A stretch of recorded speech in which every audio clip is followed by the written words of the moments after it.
we're going to move to the next topic, which is water and desalination. You know, water is a big issue, and whether we have enough of it. Citizens demand it for their homes. Industry, of course, needs it as well. And this begs the question, is there enough water to go around, especially with so many industrial plants that are being built in our area? Now, to make matters worse, we have been very close to drought conditions, even just in the last few weeks, here in the last couple of days, actually. Now, we currently rely on Lake Corpus Christi and Choke Canyon, and many say let's stop depending on our watershed and let's build a desalination plant. That plant would convert salt water from the Gulf of Mexico into drinking water, while others are saying, no way, we don't want to do that. So the city has been studying desal since 2011, and we are in the middle of a feasibility study to move forward with the desal plant.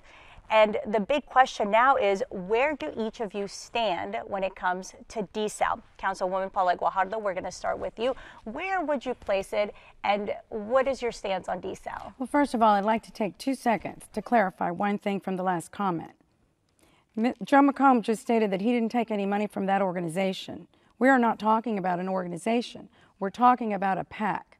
And the last question I'll leave him with is, who paid for your television commercials then?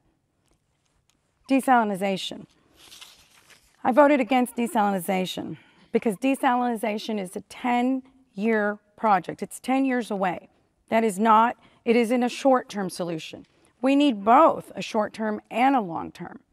And so we absolutely need an uninterruptible source of water. That's extremely important, but we must have both. We do not have the true cost of desalination, but we do know that this is a taxpayer plus rate increase because anyone that gets a water bill will end up having to pay for this, or a portion of it anyway. I voted to motion to secure a guaranteed cost to build the desalination plant.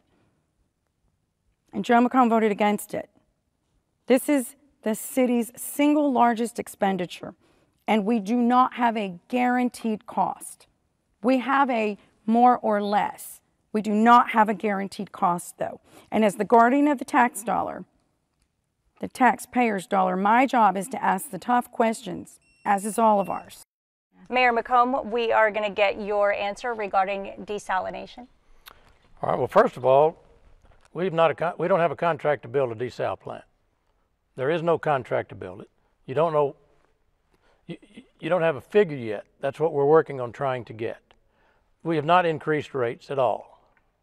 When the city manager was asked on the pursuit of a permit for the studying that we're doing, is this going to have any impact on our rates? And he said 0. That's for the study that we're doing right now. We've not gotten to the point of contracting with anybody to build a plant, or if we will build a plant.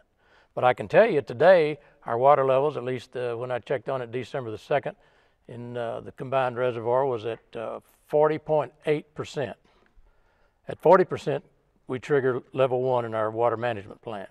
So water is a precious commodity, and we have to have it. Desal is the most economical compared to the others that we've been able to see, and it's an interruptible supply. It's going to be a potable water supply for everybody that we represent and serve, and we're the regional water supplier for over 500,000. Ms. Guajardo was for it until she was against it.